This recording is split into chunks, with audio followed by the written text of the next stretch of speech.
L'association 3PA à Poucharané a organisé pendant une semaine le festival Agitaterre, réunissant des concerts, des forums, des ateliers débats et des tables rondes. Dans ce cadre, TV Sol a rencontré Marc Dufumier, agronome et enseignant-chercheur français à AgroParisTech. Il a mis en œuvre de nombreux projets et programmes de développement agricole, en France comme à l'étranger, notamment dans les pays du Sud.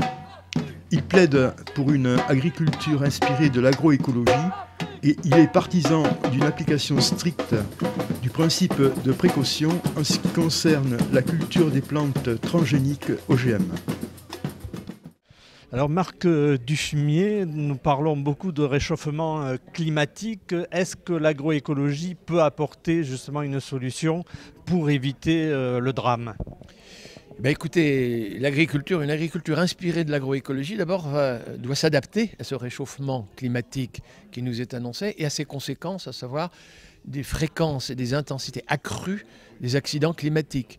Il faut absolument que l'agriculture s'adapte en devenant plus résiliente, en diversifiant davantage ses systèmes de culture, d'élevage et ses techniques. Et on va dire ne pas mettre tous ses œufs dans le même panier.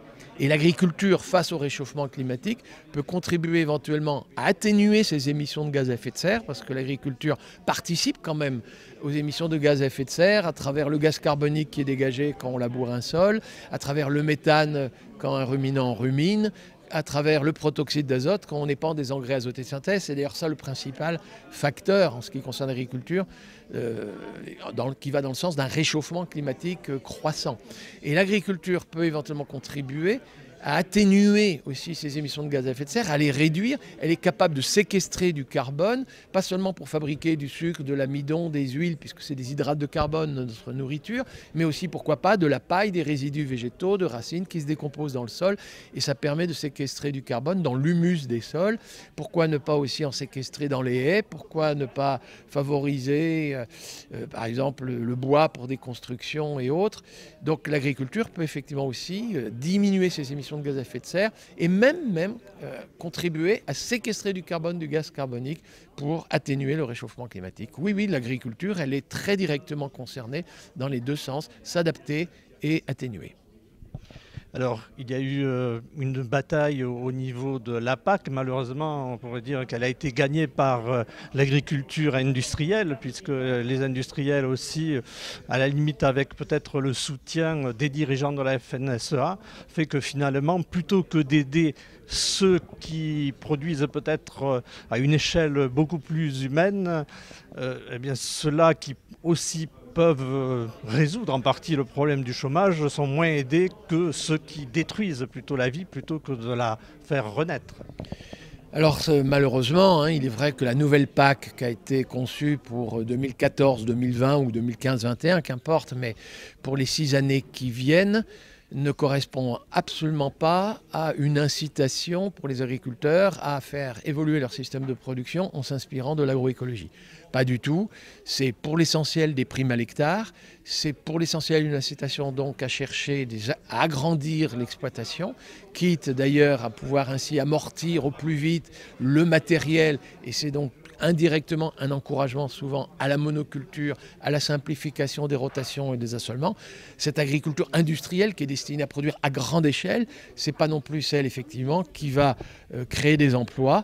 Oui, la politique agricole commune aurait dû être, et il va falloir qu'on se batte pour la prochaine réforme, à ce que la politique agricole commune rémunère les agriculteurs et non pas les aide comme des mendiants et surtout pas des aides proportionnelles à vous êtes déjà riche et vous êtes déjà grand, vous aurez plus d'aide que les petits.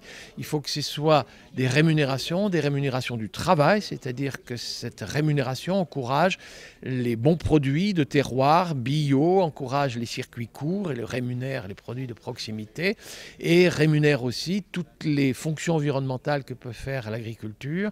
Il y a des formes d'agriculture qui méritent d'être rémunérées chaque fois que ça correspond à un service environnemental d'intérêt général. Et on découvre que ces formes d'agriculture inspirées d'agroécologie sont aussi les plus intensives en emploi, c'est-à-dire que c'est le travail qui mérite d'être rémunéré en fonction de la qualité du produit et des services rendus à la société. C'est une toute autre réforme de la politique agricole commune qu'il nous en faut envisager dès maintenant, dès que la question de cette réforme va se reposer. Alors, il y a peut-être une solution aussi, c'est que nous, en tant que consommatrices et consommateurs, nous changions aussi la donne par nos comportements, notamment d'achat. Alors nous sommes effectivement tous concernés par l'évolution de l'agriculture et le pouvoir des consommateurs est loin d'être négligeable. À titre d'exemple, ça peut paraître surprenant, mais malgré la stagnation du pouvoir d'achat au cours de ces 5 dernières années, la consommation de produits bio en France a quasiment doublé.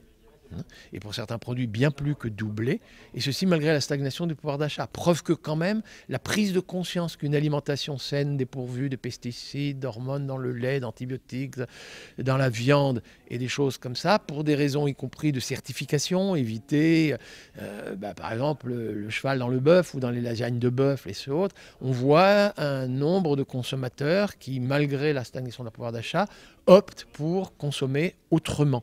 Et ça a déjà un tel impact que finalement, aujourd'hui, on importe de plus en plus de produits bio. Et je ne manque pas d'ailleurs de dire à certains décideurs que du coup, on est en train de perdre des parts de marché. Alors, évidemment, de pair avec acheter plus cher un produit bio parce qu'il a exigé plus de travail et donc il faut nécessairement qu'il soit plus payé aux producteurs. On peut aussi en réduire les coûts de commercialisation en s'organisant, consommateurs cette fois et producteurs, à travers des circuits courts, à la condition que les circuits courts aient une taille critique, c'est un peu le principe des AMAP, mais c'est pas 20 bourgeois bohèmes qui prennent leur voiture pour aller récolter chacun 500 grammes de fraises.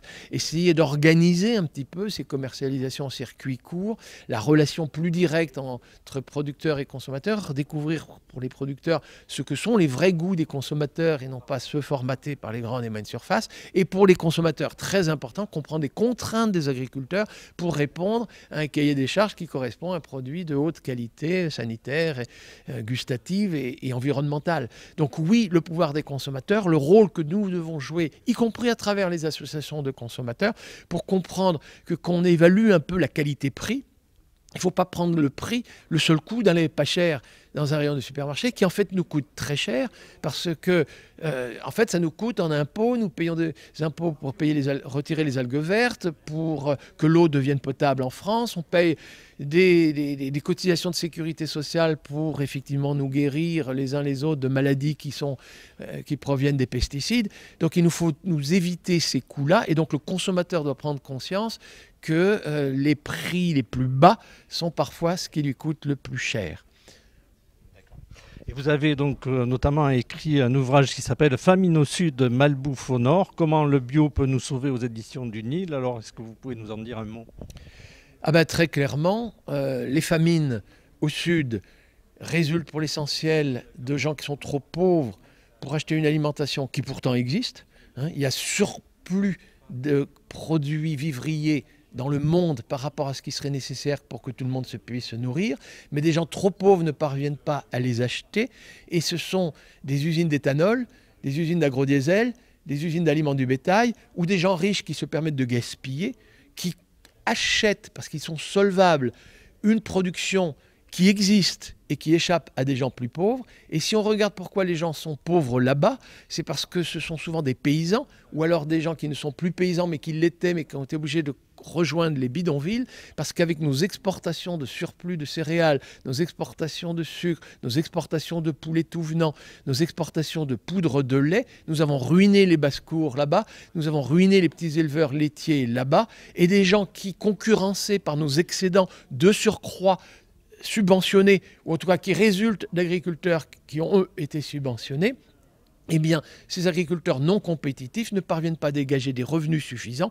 ils ne parviennent pas à s'équiper, certains même abandonnent l'agriculture, rejoignent des bidonvilles, ne trouvent pas de quoi manger. Donc la famine dans le sud provient d'une agriculture au nord, qui est une agriculture industrielle, qui certes produit des produits pas cher apparemment en termes monétaires, mais qui en fait nous coûte extrêmement cher, c'est la malbouffe, c'est les dégâts environnementaux. Et donc lutter pour une agriculture de qualité chez nous, qui même si elle permet de produire un peu moins, mais beaucoup mieux et beaucoup plus de qualité chez nous dans tous les sens du terme, gustatif, sanitaire et environnemental, c'est pas faire du tort aux pays du Sud, c'est au contraire ça qui va les sauver. Merci beaucoup. Je vous en prie.